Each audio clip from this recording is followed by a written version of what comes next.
not a comic book. Yeah, that's a comic book. Hi everyone, welcome to another episode of Comic Reviews. I'm Sid Part 2, and I got, pretty good start on tonight. Things are going well. I hope that everyone is having a good week. I hope that those watching this as it airs got a chance to check out some of the Marvel Day videos, Marvel Phase 2 Day, I should say. That was a lot of fun to do. Gave me an excuse to rewatch those films. I got that Phase 2 collection as a Christmas gift, so that was fun to be able to do on my last vacation day from work. Uniqueness 35 is first guy here. Hello, Uniqueness 35.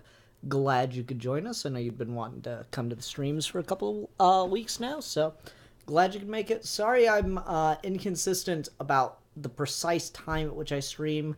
What it comes down to is I get off work at 5. I try my best to read everything as soon as I can and get a stream going. So it just depends on how many books I have, how long it takes me to read them. Anyway, I'm sure everyone cares so much about that. This week on Comic Reviews, though, we've got a pretty good collection. We'll be starting tonight with Batman White Knight number 4. Going on to Batman number 38. Then just Bombshells United number 9. I always want to say DC in front of it because of the old volume. Captain America number 697. And then for Trade Talk tonight, we'll be getting a series where we're going through all of Batman No Man's Land, which will include, obviously, Batman Cataclysm and The Road to No Man's Land. So it is quite a collection. It will take quite a while to get through. I usually can read through these trades just in the weekend before comic reviews. With this and with the other trades, I'm going to have to take this to work with me and read some stuff on my break, read throughout the week kind of thing. Because, just listen to that. That's a comic book.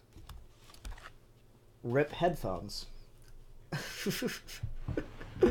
I am the best, most considerate YouTuber ever. I take so much care and consideration for my audience. Anyway, so it's a very Batman-centric night. Let's go ahead and start off with Batman White Knight number 4. I've been a little back and forth on this. This is another thing where I'm worried it might be a House of Cards, where a lot of it is going to depend on where Sean Gordon Murphy takes this. Because depending on how this ends, the commentary changes. And that's just somewhat problematic because it's hard to read what specifically he's trying to say. But we're halfway through this series, and the best I can say is Batman is a sympathetic villain. That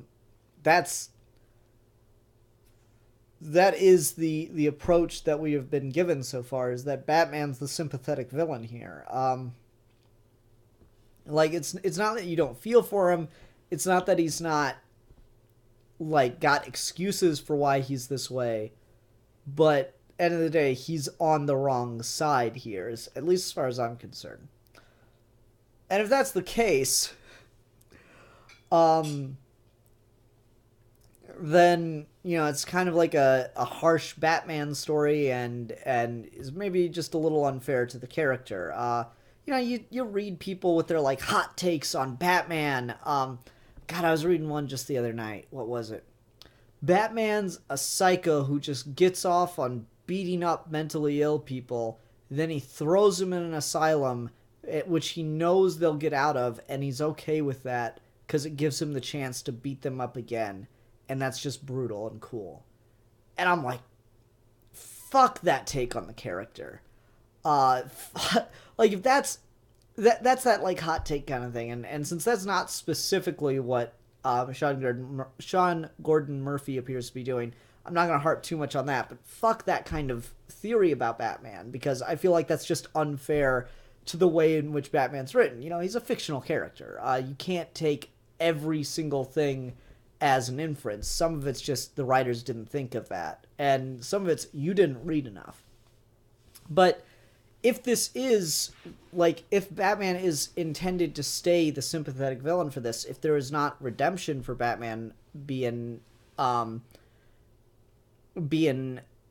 the good guy here, maybe like he lost his way a little bit, but if there's not redemption for Batman here, then it's kind of like a poor Batman story, in my opinion, and it's just a hard thing. It's just a hard thing to read as a fan. And then at the same time, if Batman does end up getting to be the good guy, getting to have a great character arc, and this is all just the Joker turning the people of Gotham against Batman with left-wing politics, then it's kind of a send-up to left-wing politics. And certainly politicians are money bastards. I don't care what side of the aisle you're on. They're manipulative sons of bitches. But the issues that John Gordon Murphy is using to radicalize, or to have Joker radicalize the people of Gotham against Batman, are really questionable, like, are serious issues. Police brutality is a serious issue. Gentrification is a serious issue. These are things that affect the real world. So if you're doing that, then it's just kind of like, it leaves me with this reaction of, well, screw off. Those are important issues. They're not just something that we're being manipulated to believe are important. I don't have sympathy for the people that pull the strings and manipulate this. I don't think that they're not aware of what's going on, as if it's trying to paint Bruce Wayne in that regard. So I'm talking a lot of negative here. And there also exists the third possibility that there is an out, and I just don't know it. And this is certainly not a tactless book. This book certainly has a sense of nuance and a sense of an underwriting plot and a drive and intelligence to it. Regardless how I feel about some of the decisions, and on occasion seeing stuff that I feel like wasn't fully planned out. So I don't know where it's going is what I guess I'm getting at. I don't know where it's going to end. Maybe this is the point. Maybe he wants me to really be asking these questions. Is the Joker manipulating people, or is Batman really the bad guy here? And that would certainly be effective commentary, right? So I'm on the fence about it, but not, even though I've got a lot of negative to say, I'm not negative on the book itself. The art in this is, I like Sean Gordon Murphy's art. It's got a nice, gritty kind of 90s feel to me in a lot of ways. Just feels like something I'd read back then. And that's cool to see. A lot of really, really sketchy style. You don't see that as much anymore. A lot more computer-driven work in comics these days. And this just, you can tell this is hand-drawn. And watch me turn out to be wrong. I'm going to feel silly. There's some interesting use of perspective. I kind of like this moment right here. I thought that was interesting. And again, Murphy's playing with some really serious issues. I do like this moment where we get a date between Jack Napier and Harley Quinn. I thought that was pretty nice to see. And I think Murphy does a good job of visualizing romance and kind of an elegantness to it. So I thought that was really cool to see. I just like this page. Just mainly art, a little bit of narration, but not a ton, and it's got a sensualness to it that I like quite a bit. I like the dress that Harley's in the wide panel, how it has the diamonds still, which is a neat little callback to her, her classic costume design. This is supposed to be the classic Harley Quinn. It's also a post-coital scene with him and Harley that we saw if you follow Sean Gordon Murphy on Twitter, he actually posted this page uncensored because, like, DC requires, censorship for some of their stuff. So the word balloons were moved to censor some of the nudity. So I thought that was pretty good. We also get the origin for Neo Joker Harley, or Neo Harley, whatever you want to call her, the fake Harley. And that was kind of interesting, too. I liked... the more I'm reading of it, the more he's selling me on the possibility of having there be two Harley Quinns. Initially, I was kind of like, okay, that's a weird idea, but within the confines of the story itself, within the way he's explaining it and how it happened, I thought that was pretty cool, and it gave a reasonable backstory to how the Joker could overlook another Harley and how she could get involved with the Joker. So I thought that was really interesting. Otherwise, the mystery deepens, the book continues. We'll see. I'm probably going to have to go and revisit this once all 8 issues are out, or the trade or whatever.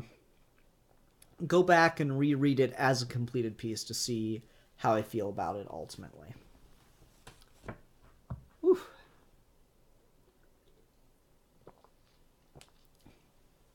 All right.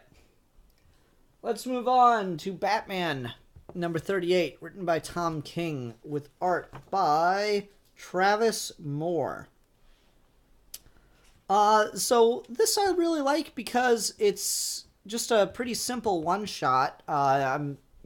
King may bring this character back, but as is, it stands on its own as just one of those really fucked up Batman stories. That's just kind of what it is. So this is called The Origin of Bruce Wayne, and I know what everyone's thinking. Everybody knows Bruce Wayne's origin. He's a kid, his parents get shot in an alley in front of him. He gets inspired by that and goes off and becomes Batman. Yeah, that's the origin of Bruce Wayne. Not the same Bruce Wayne. But what's interesting about that title, and spoilers,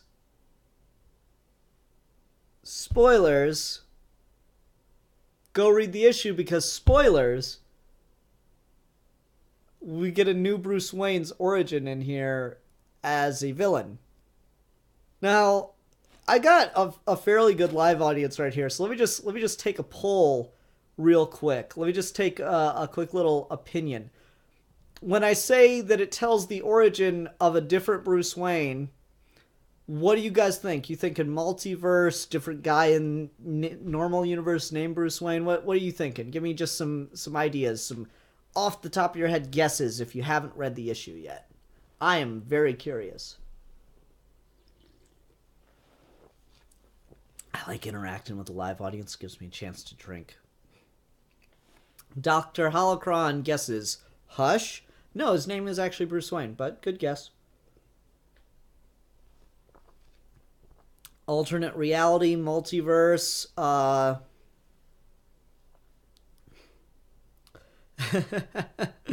Uniqueness 35 says, as long as it's intriguing and interesting and keeps the character invested, I don't care. Oh well. Nope. You're all wrong, except for Uniqueness 35 because you don't care. So this story is really interesting, where it starts with a kid's parents being murdered, and Bruce Wayne promising to help the kid, deal with the situation because kid's also rich. And Bruce, of course, went through this. So he's just talking to this kid about what happened. And this kid really admires Bruce Wayne. Everybody loves Bruce Wayne. So the most obvious suspect for the murder appears to be Mr. Zsasz, the serial killer that carves a tally into his skin for every murder he commits. But then, as Batman investigates that further, it looks like Zsasz couldn't have been the ones to murder them.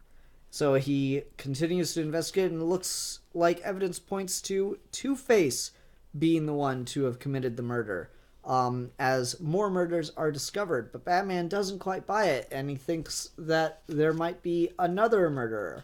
So he continues to push, continues to investigate, until he comes across the butler of the murdered family, who will become the boy's guardian, much like Alfred did for Bruce Wayne, who will become the boy's guardian upon the parents' death. So Bruce interrogates him violently via lion, and is made aware that the butler committed the murder in order to gain the fortune. And Bruce tells the kid this, and is like, I'm going to help you out, I'm going to take care of you, because you shouldn't have had to go through something like this. But then Bruce comes to another realization, in that blaming the murder on all these different people is erratic, childish. So he confronts the boy at his parents' grave,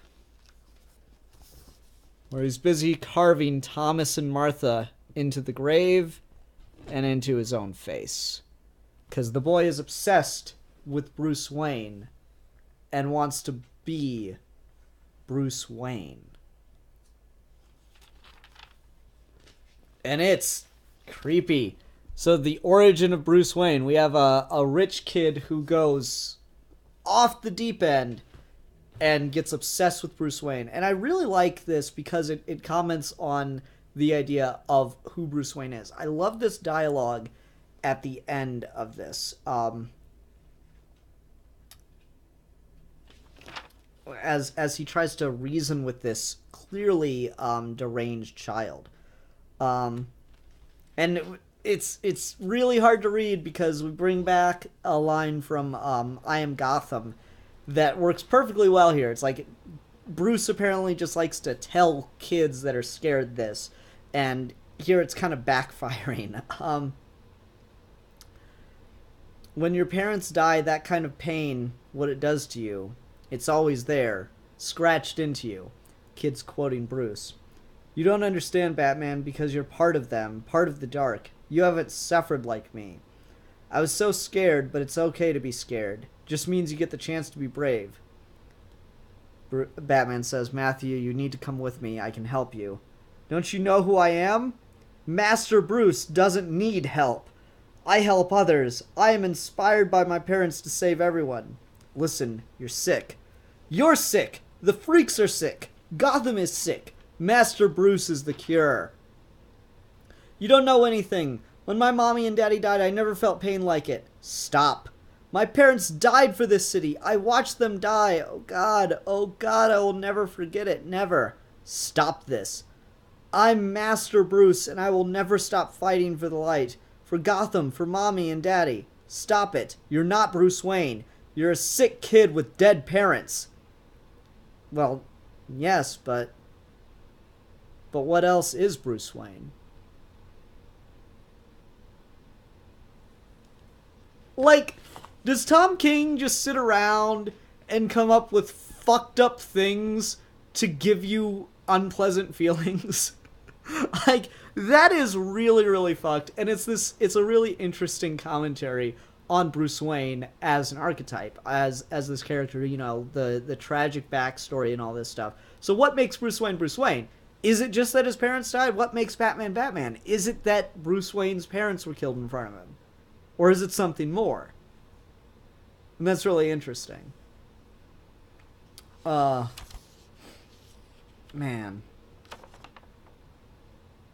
Man, oh man.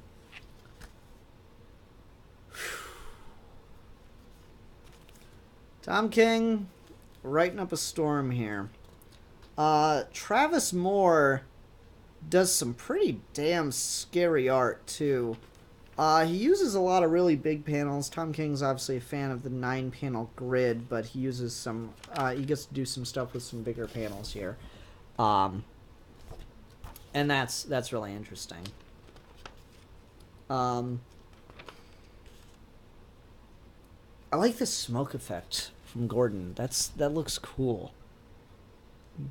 I can't I'm gonna go with digital there. I always have fun playing this game, digital or traditional, since I don't know a ton about hand-drawn art, whether it be physically hand-drawn or digitally done. But I'm gonna go with a guess of digital there. Also, very few people, I feel, draw the Greg Capullo New 52 Batman costume very well. I think Travis Moore's doing a really good job of it here. It has the right elements of it that I really like. Like, I like this top panel right here. It's so hard to tell. There we go. Right there. Just the way the symbol kind of pops with that yellow outline looks really good. You can see it right here too.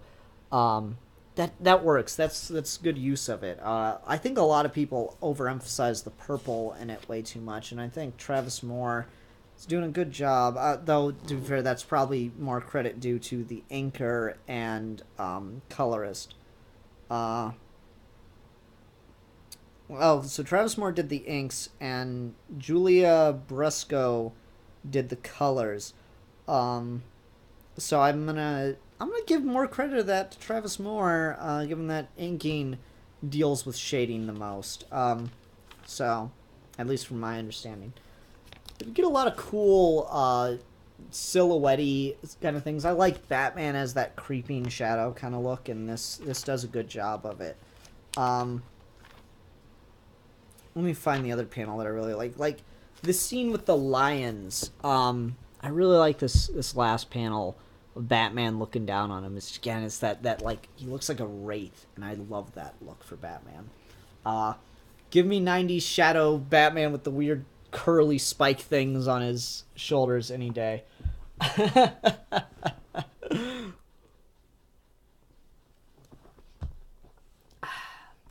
go ahead and move along to Bombshells United, number 9.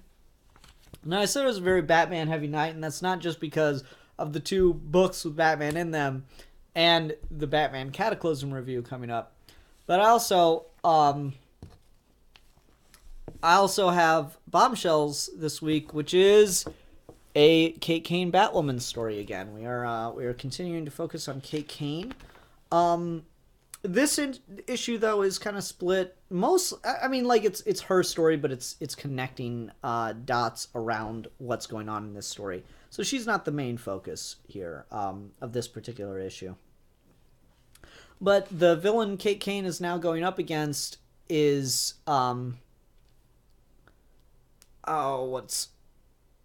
Black Adam. Is Black Adam, who is in this continuity taken over fascist control of Spain from Francisco Franco. And Batwoman's origin in this is that when she was younger, she kind of globetrotted looking for adventure and fun and ended up in the Spanish Civil War as an adventurer, a freedom-fighting liberator kind of thing for the romantic idea of the freedom fighter. And then quickly learned the true horror of war when her and Renee Montoya's adopted son, a war orphan by the name of Jason, was killed by a mercenary for the fascists, and that is Cheetah's origin.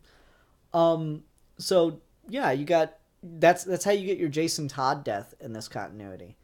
And that plays a big role. But we also get our origin for Black Adam in this issue, which is interesting because he has like a very mythic kind of fabled origin, and I don't know Black Adam's origin that well from the comics, or from mainline comics, I should say.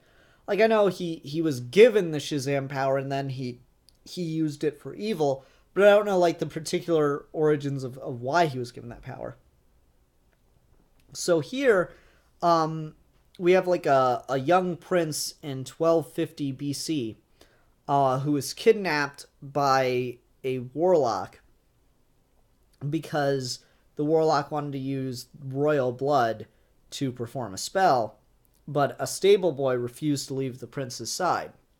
And the stable boy was Black Adam, and he and the prince switched clothes.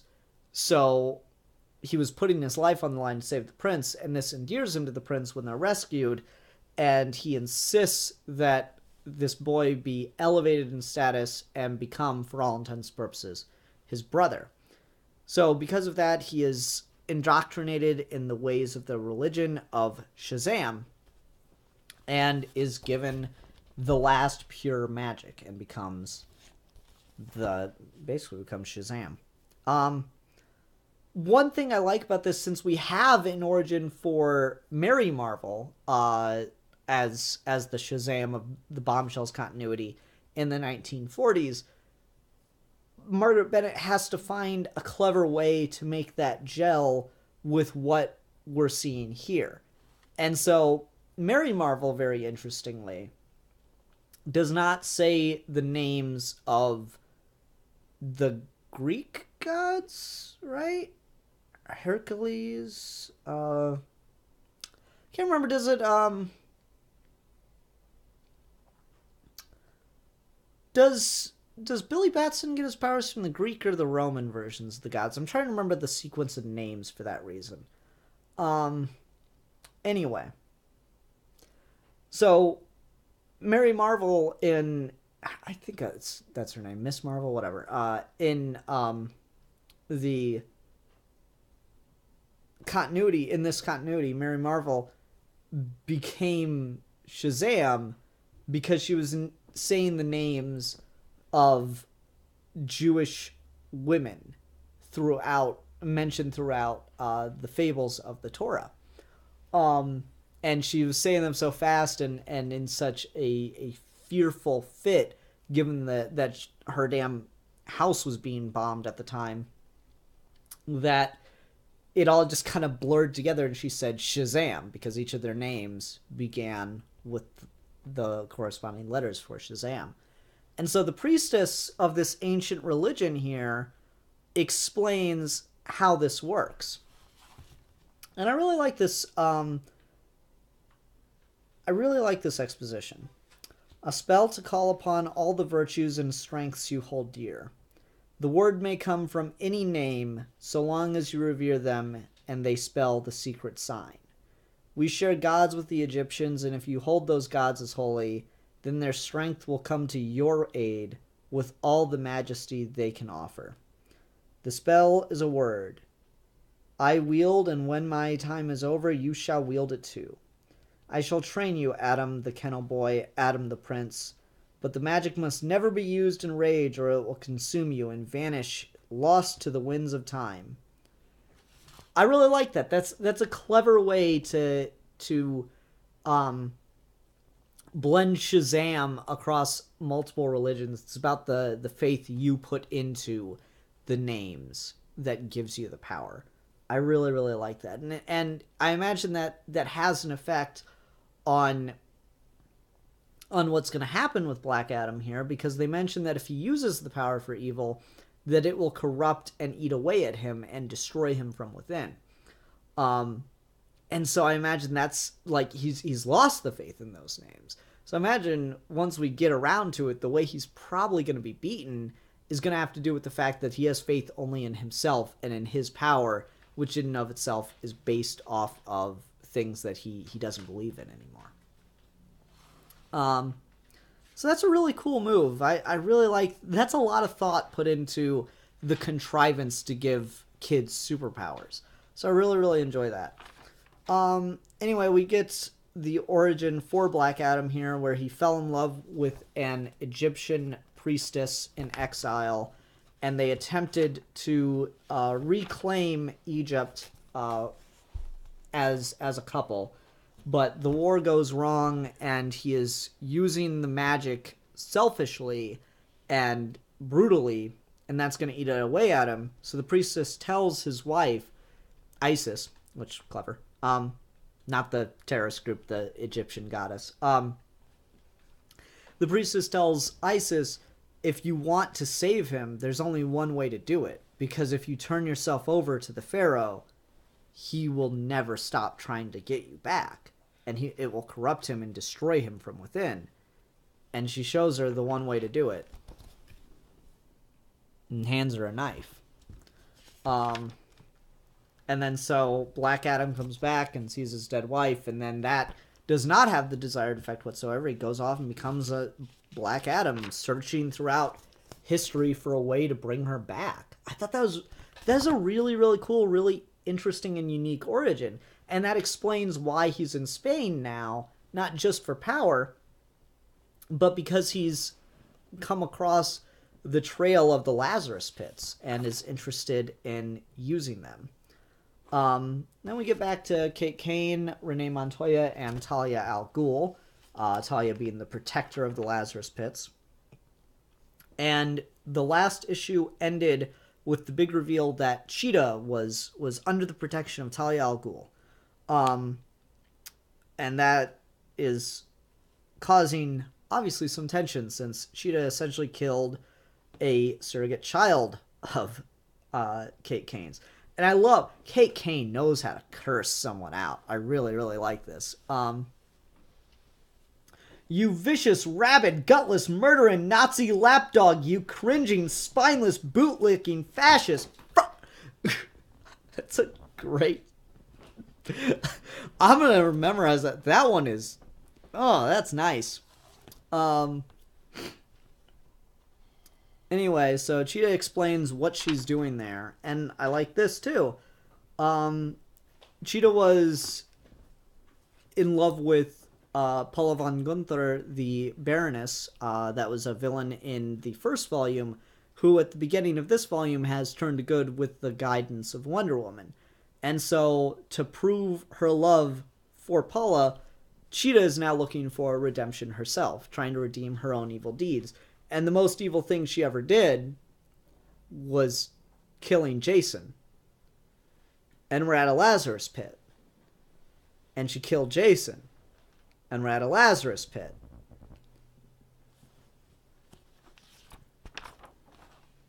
And this is just a heartbreaking sequence of panels. It's absolutely breathtaking. There's a lot of emotion in this scene. And I really, really got to give it a lot of credit. To talk more generally about the idea of resurrecting Jason Todd and the whole Red Hood thing, I'm on the fence about it most of the time, because I think for everything good that's been done with Jason Todd since he's come back, there's been something bad done with Jason Todd. But, man, the idea of having the character that adopted Jason there, Batman obviously is not in this book, but Batwoman is the one that adopted Jason. So the idea of having the Bat there to see the kid once they're back, and just to, like, because you hear people talk when they lose a child, and I've heard interviews and stuff, and it's the worst possible thing anyone can go through. And you just imagine the reaction if they were to get them back is mind-boggling. I can't remember the name of that show. It was like a sci-fi series. I don't think it lasted very long, but there was this this promo for it where, like, a kid disappeared in, like, the late 70s, early 80s or something like that, and it looked like, there was no trace of him, and his family had pretty much given up hope, and they thought he was dead. And, like, 20 years later, in the 2000s or whatever, kid comes back still as a child, and his family doesn't know how to react to it, but they're just immediately hit by it, So I was really, really impressed with that. I thought that was a pretty good move on Bennett's part, and it just gives you a lot of emotion to deal with. Yeah, Grey Child's Resurrection is the name of that show, and I don't remember the series that much. It just, like, it made me think of that moment and all the emotion that you feel in that scene when this happens.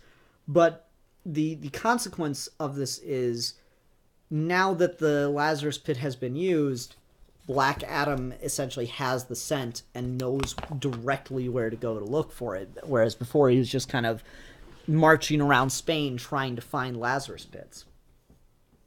So that's a damn good issue. I'm really, really curious to see where it goes. I'm curious to see what's going to be done with Jason.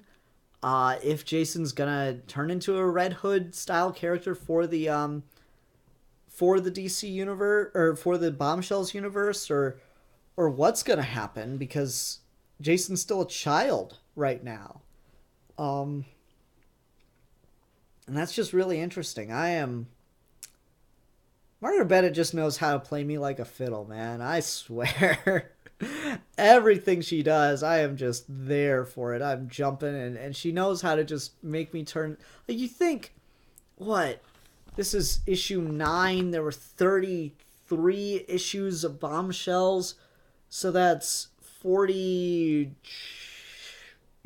45. Some odd issues into a run. You think I would know where she's going with stuff, and I'd be able to pick up on it. And you think with Cheetah and Lazarus Pit, and the fact that Cheetah killed Jason Todd, and the fact that we are redeeming previous villains as opposed to just killing them or keeping them as villains, you think I would catch on with Jason Todd's going to come back in this continuity. But man,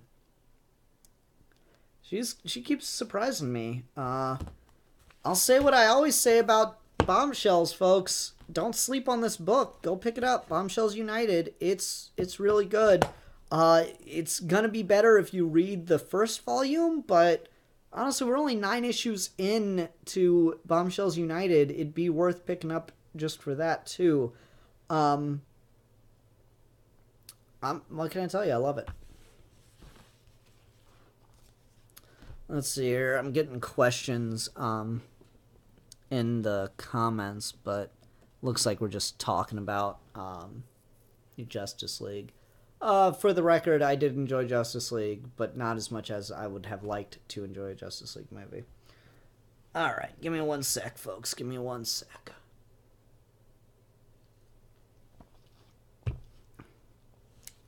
Alright. Let's talk about Captain America number 697.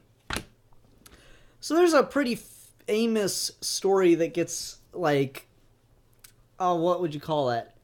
Gets new takes done on it all the time, and I'm sure you've seen one of them. I remember there's an episode of Johnny Bravo, of all things, that did a take on this. Though I'm an old man on the internet now by internet standards, so you youngins watching probably don't know who Johnny Bravo was.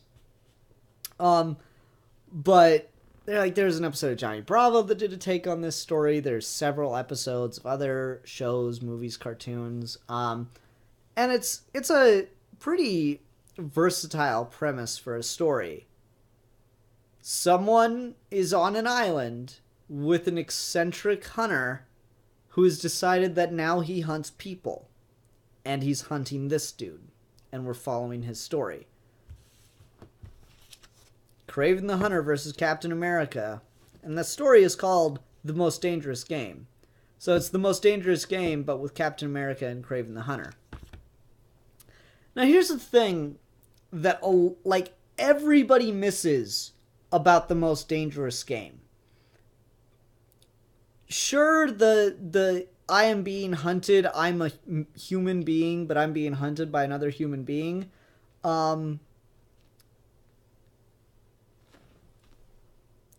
That's interesting. That's intriguing. That's dramatic, and it provides a lot of suspension tension.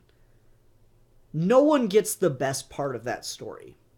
No one. I've seen countless adaptations of this story, direct and takes of it, and I have never seen anyone adapt the ending. The true ending of the novel, because the ending's the best part. Wherein the man being hunted goes over the cliff, and the hunter thinks that he has won, so he goes back home and falls asleep in his bed. And then in the middle of the night, he hears rummaging, and he wakes up and gets out of bed, and grabs the knife by his nightstand.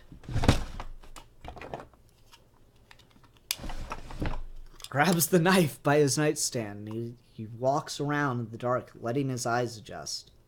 And then he sees the outline of a figure standing there in his room. And he realizes it was the man he was hunting earlier. And he looks at me and calmly says, "You made it. That's good. And you're here. That's better.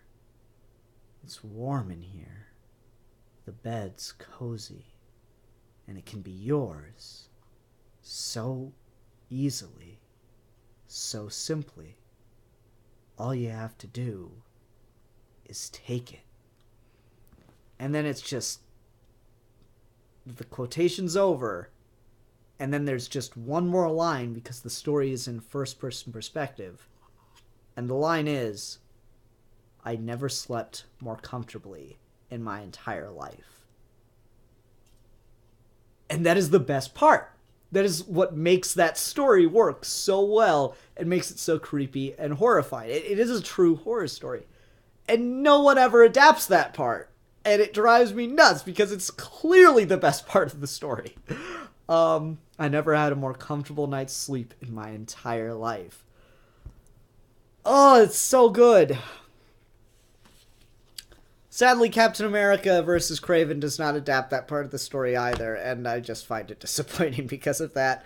Mark Waid's run is still fun. It's still enjoyable. It's entertaining, and he writes Cap well here. But if you're for every adaptation of The Most Dangerous Game, the immediate thing I look for is, did it do the ending or not? And the answer is always no. So the premise for this one's pretty simple, and I like Mark Waid's setups quite well as we start off with Captain America in a bar, just, trying to have a good night, playing pool with a lady that he met, and then it turns out she's part of a trap. I really like this exchange of dialogue. Nice and minimalistic. Mark Waid's doing good.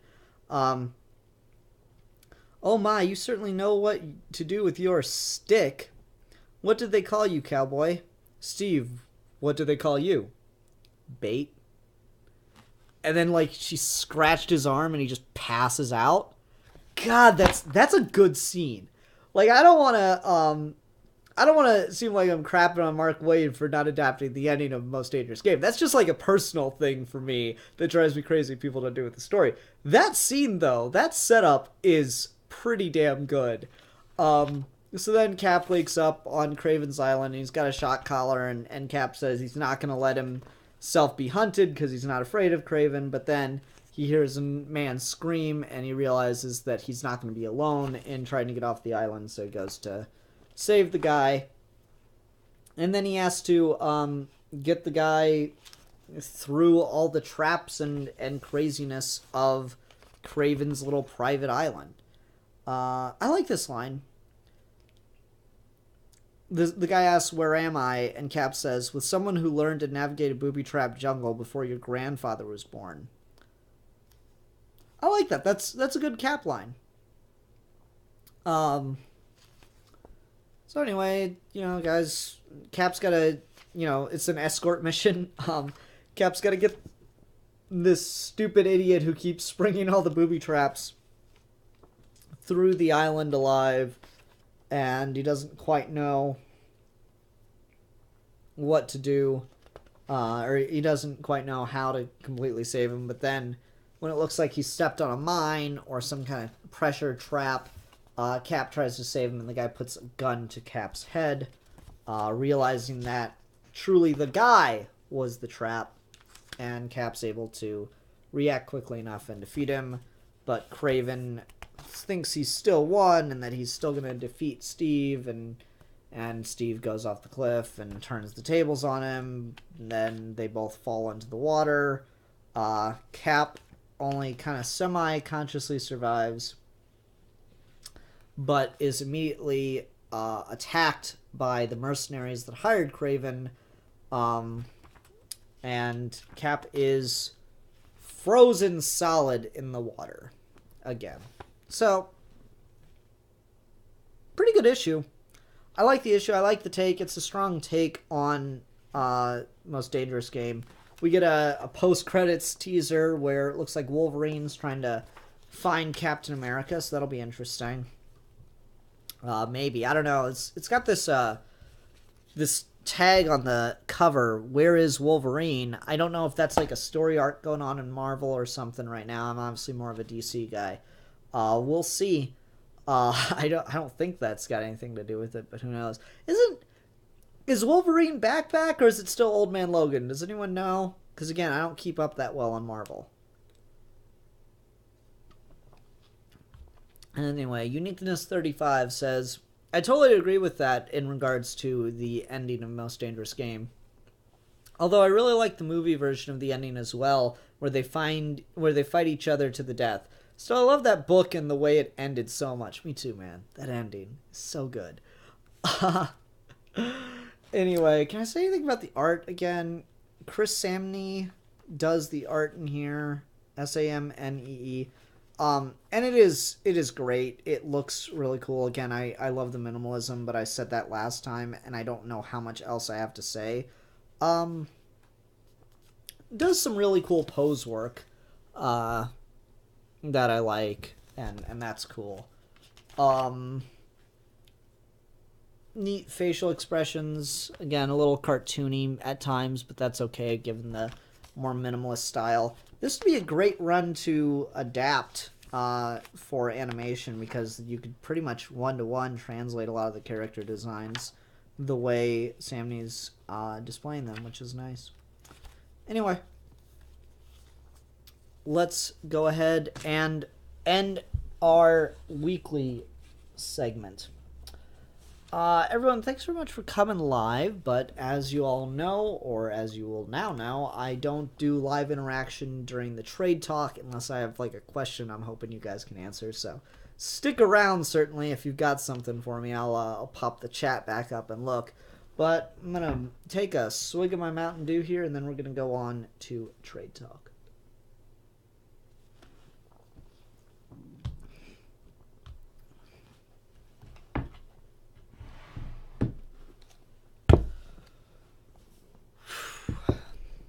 Alright, let's get this started. Batman Cataclysm. This is a thick book. This is a heavy book. This is a big book. Watch your headphones. That's a comic book. So Batman No Man's Land, which is the series we're starting by starting Cataclysm. We've got all the volumes that DC finally finished releasing everything, and I finally got around to starting it. Batman No Man's Land is something I have a connection to, because the way I started reading comics is I got out of Batman Begins at a dollar theater in a shopping center near my mom's house when I was 15. And I thought it was a really good movie, so I walked across the parking lot to a branch of our local library, and I went to their teens section, and lo and behold, they had graphic novels. And I started reading, a lot of the classics, the big ones that everyone recommends: Dark Knight Returns, Year One, Killing Joke, a bunch of that stuff. And then once I finished all those, I just started looking around to see what else they had. And they had the old collections of No Man's Land. So I read those, and that was the very first, big, major continuity event that I ever read. It was the first time I had a lot of exposure to mainline continuity. A lot of the stuff I'd read was really, really out of continuity, in its own continuity, or just kind of in a vague continuity where it didn't really matter. No Man's Land was the thing that really introduced me to modern comics, and got me into them, because I read all 4 or 5 volumes that existed at the time. But I never got the chance to read Cataclysm or the Road to No Man's Land stuff, because those weren't editions or collected editions that were reprinted very often. My library didn't have them. So I was really excited to start this series and talk No Man's Land again, to revisit it after, so many years. And starting off with Cataclysm, which is the thing I never read. I knew, obviously from reading No Man's Land, what Cataclysm is about, but I'm sure people are listening here who have no idea what No Man's Land is, or Cataclysm for that matter. And so I'm not going to review this in my traditional way where I summarize the events of the book, because there's just so much that happens here, and a lot of it is, it's a crossover, so you're getting different characters dealing with different things, and it's not one cohesive story the entire way through. But Cataclysm is the beginning, the origin point for No Man's Land. And Cataclysm is about a 7.6 magnitude earthquake that hits Gotham City. Gotham City was apparently built along a massive fault line, but since they were on the East Coast, no one ever thought it would be a problem. Except, of course, Bruce Wayne.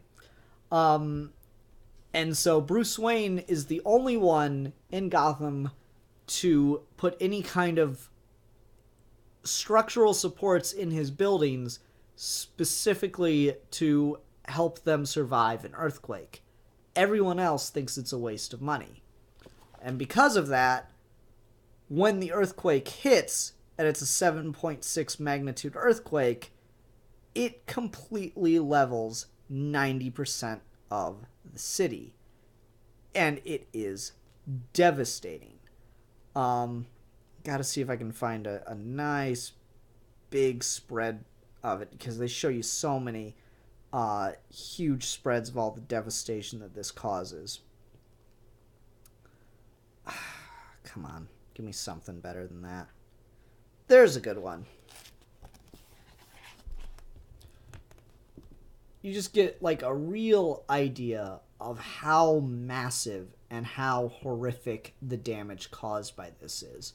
And one of the things I really like about this volume is it's very, very purposefully dark. This is, right at the end of the 90s, into the 2000s. They did the No Man's Land event. They started it at the turn of the century in 2000. And this was the era where comics were trying to be really dark and really gritty. And a lot of the times that didn't work. When you're dealing with subject matter like this, it really does. So you just get a lot of scenes that are nothing but tragic. And it fits the mood for the story they're telling. So I like these 3 panels right here as Oracle leaves one of the Wayne buildings that is actually standing after the quake and goes out among the devastation. She comes across this guy whose car is crushed by rubble, and he's screaming, "Marjorie, Marjorie!" And she looks at him, and Oracle looks at him, and she says, "Can I help you?" And he says, "I'm coming, Marjorie!" And he's digging at the rubble, digging, "I'll get you out!" And Oracle's narration says, "It's obvious no one in that car could have survived." She doesn't try to tell him. He wouldn't hear her anyway. The dude's just in shock. He's clearly just lost someone important to him. And the devastation is so massive that Barbara knows he's not going to be able to focus on logic, on reason right now. He's going to be too emotionally invested. And that's just a passing by scene. And there's all kinds of stuff like that throughout this book, that these just very human, very real, very scary wake-up calls that the characters get that really helps heighten and display the tragedy of an event like this in a really profound, very human way, and I really appreciate that. The other one that I really, really like, and is just absolutely heartbreaking no matter how you put it, is the Catwoman issue. We get 2 issues of Catwoman here. One of them involves Poison Ivy, and that's much later on. But one of them's just about Selina during the event of the earthquake. So she's like stealing some goggles, and then the earthquake happens, and she's trapped in the building, and she gets a little claustrophobic and just wants to get out, wants to find a way out. But she kind of gets, stuck among some people, and there's a little girl being crushed under the rubble. And she clearly is in shock, and she doesn't know what's going on, and she's too small, too much of a child to comprehend what's going on. So Catwoman's just sitting there trying to comfort her. You look like a kitty cat. Her breathing's shallow. It might be a punctured lung. You have to get her to a hospital. Do you have any kitty cats? Yes. My name's Elise. I have 2 kitties. Are you cold too? I'm cold. All over or just in your arms and legs? All over. How many kitty cats do you have? What? Oh, 19. 19? One. Only one's really mine, but when I went to the pound to pick her out, and when I saw all the others, I couldn't leave them there, so that was 16 right there, and when I started leaving the windows open so they could get in and out, a few strays started coming by pretty rarely, so I just kind of... Cat lady? Yes? Is there really a tooth fairy? 'Cause I have a loose tooth.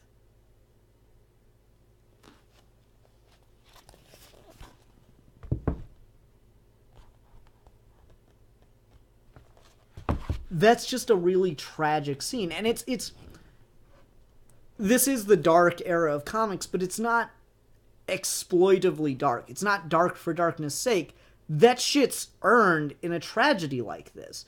And the nature of a natural disaster just rocking Gotham to its core, just completely destroying everything, leveling buildings. You need those human moments, otherwise it feels too trite. And this was before a lot of disaster movies got going.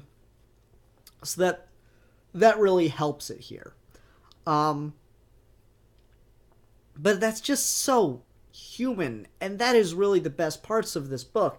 The parts that are just really, really deep, really, really human moments. And we just put our characters in them, and they just got to deal with it. I love that about it. It's not a supervillain. It's not a monster that destroyed the city. It's just nature. And now our heroes, our characters, have to interact with it and have to figure out what to do. And that's really interesting. So that's the part I really like. And that is, in all fairness, the majority of what this series is. It is almost entirely just about the natural devastation. And the shots of just how widespread and total the destruction is throughout all the different books by all the different artists is really, it's jaw-dropping.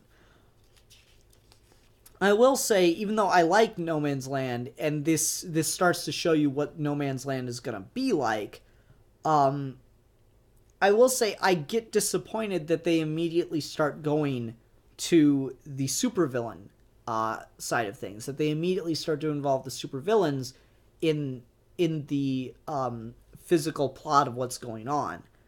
Not that they retcon it mid-series and say a supervillain did it. They leave that implication, and they tidy that up. And that is, I guess, the overarching story of the Cataclysm event, but it's nothing but a dead end. So, like, a guy comes and he calls himself Quake Master, and he says he's got a machine that can cause earthquakes, and cause this earthquake, and if the city doesn't pay him like $100 million, he's going to do it again. And that's all well and good, and it turns out that he's a faker, that he kidnapped a seismologist to get to sound credible, but ultimately he didn't do it. He's just trying to exploit the situation, and it's up to the Bat family to stop it, and that's fine. I really do appreciate the fact that they did not make this a supernatural event in any way, shape, or form. That being said, on some level, I kind of wanted to see who Quake Master was, but once we were sure that he actually didn't cause the earthquake and he was just faking, trying to exploit, I could not care less about that story arc. I could give all my effort, and I could just not possibly care less. So that part of it's a bit disappointing. But again, that's only like 3 issues of what is a pretty massive volume. And a lot of this is just about dealing with the situation, dealing with disaster. There's a whole one-shot about what happened to Blackgate during the earthquake. It gets breached. It gets flooded by a tidal wave, tsunami. Yeah, tsunami is the right word. It gets flooded by a tsunami. The prisoners escape. There's a prisoner that we follow who's at least claimed to be innocent, and we follow his story as he tries to do the right thing all throughout the riot. And then I really like the way that this is left, because he's protecting 2 people. He's protecting his lawyer, who's a woman, and he's protecting a nun who was there to give him his last rites, since he was supposed to be killed 1 minute after midnight. And all throughout the story, he's like, oh, I'm innocent, and as soon as the tidal wave hits and he saves lives and he's protecting these 2, they're convinced that he's innocent now. But as rubble is collapsing and he is telling these 2 women to get out, they're like, no, we can't leave you. You're innocent. You deserve to live. And the guy looks at this woman. He says, yes, you can. I lied, sister. Lied through my teeth from the very moment they busted me. I did it. And, like, he's accused of murdering 2 women, one of them a little girl. And not only that, sister... 3 people, one a mother and her 2 children. Not only that, sister, the 2 kids, they were mine. And that horrifies the 2 women away from him, which allows him to drop the rubble, crushing himself.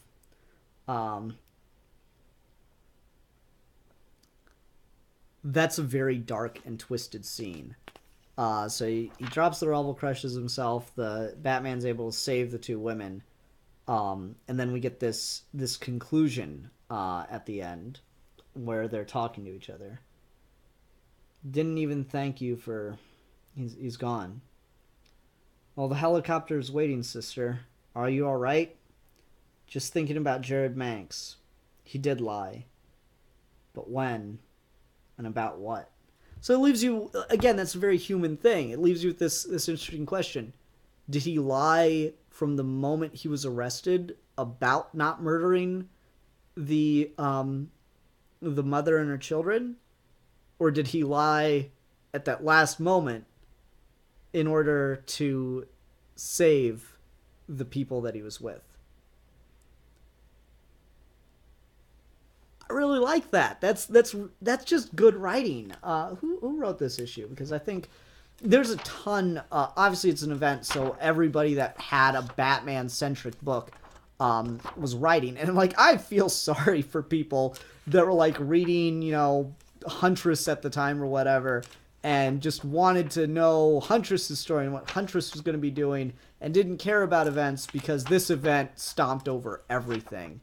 If somebody had a Batman book that they're writing, you were writing No Man's Land. This was Doug Moench. Moench. He wrote the Isle of Men Blackgate story. Yeah, like I feel bad if you were just reading one Bat book because you wanted like standalone Batman stuff, because this stomped all over that. But at the same time, this is for my money the best comic book event that was ever done.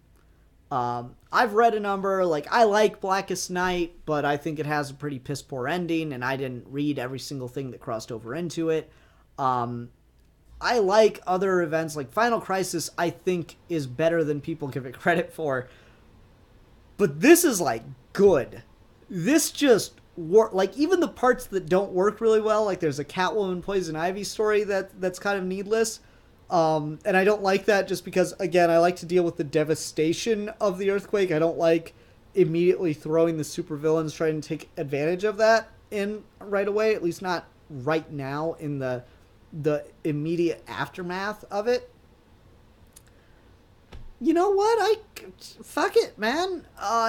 It's one issue. It's one or two issues here or there. It's so not even a part of this that like as soon as you read it, it's out of your head.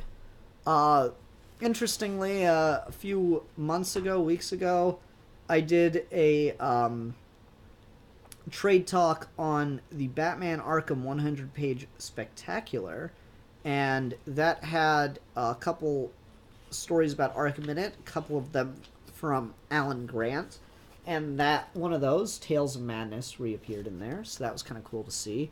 I didn't reread it since I just read this one so recently, and it doesn't have a lot to do with the earthquake. It's just the conceit that allows this story to happen. It could be any other disaster, truly. But yeah, it's just good stuff. I will say I'm kind of surprised by some of the weird, like, just it feels weird continuity to me because, like, in my head, all of this is so interconnected. So, to be fair, this was when Batman was considered an urban legend, or they're trying to pump that out, that, like, people didn't actually think Batman existed. Some people, obviously Jim Gordon did and stuff, but, like, there was the idea that Batman's not real. I don't think that's really the case anymore. You're going to have a hard time convincing me that people in Gotham, in, like, Scott Snyder or Tom King or Grant Morrison's run, don't think that Batman's real. They can disagree about what he is, but I think everyone agrees Batman exists. At this point, people don't think so. There are people... It is a hot debate with multiple sides as to whether Batman exists. That being said, there are still other vigilantes. So this is an era where, like, Huntress and Spoiler were around, and Tim Drake was, like, living with his dad and stuff. And that's just weird to me, because it felt so cohesive in my head, and I guess I'm just looking back on this differently. But, like, it's weird, because, like, Huntress and Stephanie Brown, as far as this continuity is concerned, meet for the first time in Cataclysm. And I didn't know that's how they met in any degree. As per usual, I hate Stephanie Brown. I say this all the time, and it pisses people off, but I'm going to keep saying it.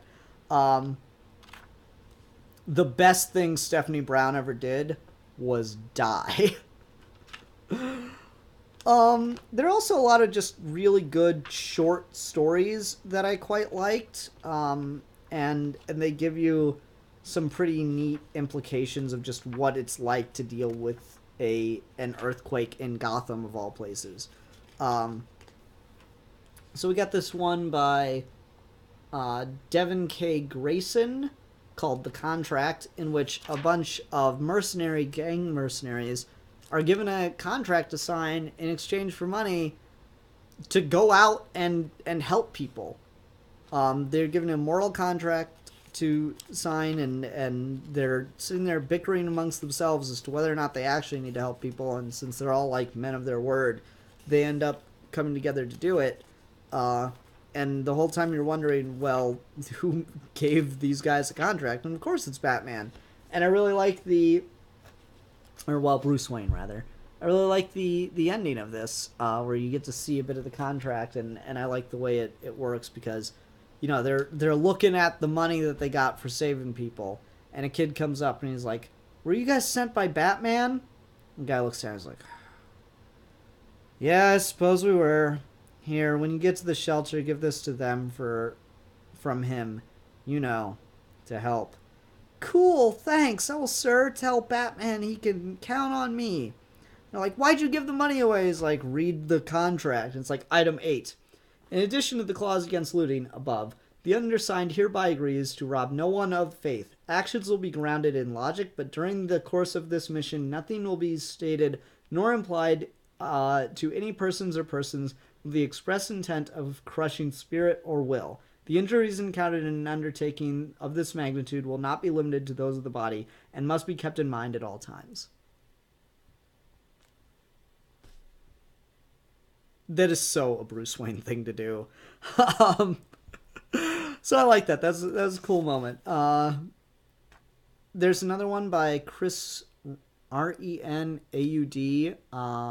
did the art and wrote this one, which is cool. It's called House of Cards, and it's Ra's al Ghul looking at the devastation that's come to Gotham and wondering what effect this will have on Bruce Wayne, foreshadowing the No Man's Land event, which is really cool. There's another one. It's called A Bird with a Hand. This is written and laid out by Rick Burchett, with finishes by Bill Sinquinsic. Polish. I'm guessing Polish name.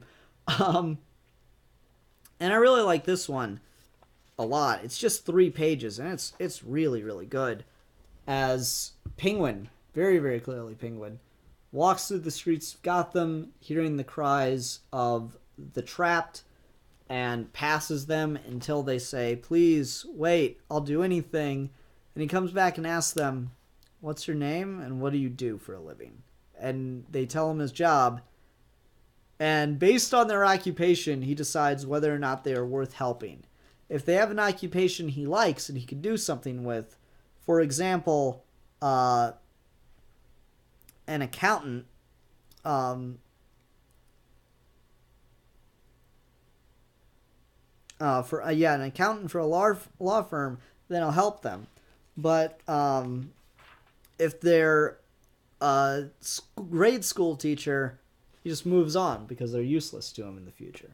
I really like that. That's another cool story. So there's just a lot of stuff in here that's like really, really kind of messed up and just dark, but in a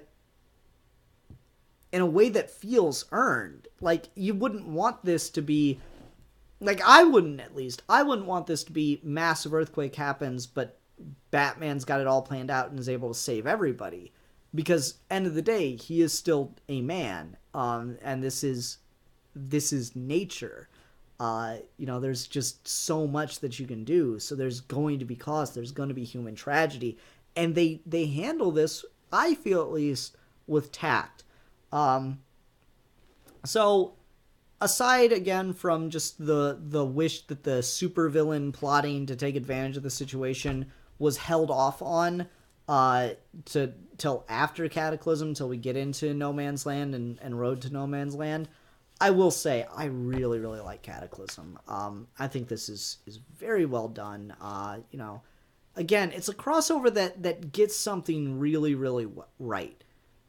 It gets an understanding of just what exactly is taking place, and it gives writers just a lot to do. They get a lot of inventive stories to tell here, and I really appreciate that about it. It's just a general premise that everyone can run with and do their own thing. The only other complaint I'd have, and it's hard to tell because sometimes it's more consistent, but I didn't go through and map out who did how many issues and stuff like that. But it seems the time frame for exactly what the earthquake was and how long it lasted and precisely which effects it had to the city itself is a little unclear. Everyone gets, it's a big earthquake and it destroyed most of the city except for the Wayne buildings. What other people, some people miss how big the earthquake is. Some people say it's, most things say it's a 7.6. Other things say it was a 7.3. There are a couple different time frames given for when it actually happened. But honestly, that doesn't bother me too much because it feels legitimate that there would be that confusion since this is the immediate aftermath. I think as we get on with this, I think they say a week has passed throughout the entire book. We go from hours in the first couple issues at the most to a week by the end of it. So yeah, really, really good book. I quite enjoyed this, and I'm excited to go on to Road to No Man's Land, Volume 1. So I will see y'all when I see y'all next week. Thank you very much for joining me for Trade Talk. And thanks everyone that came live for comic reviews. See you then. Bye.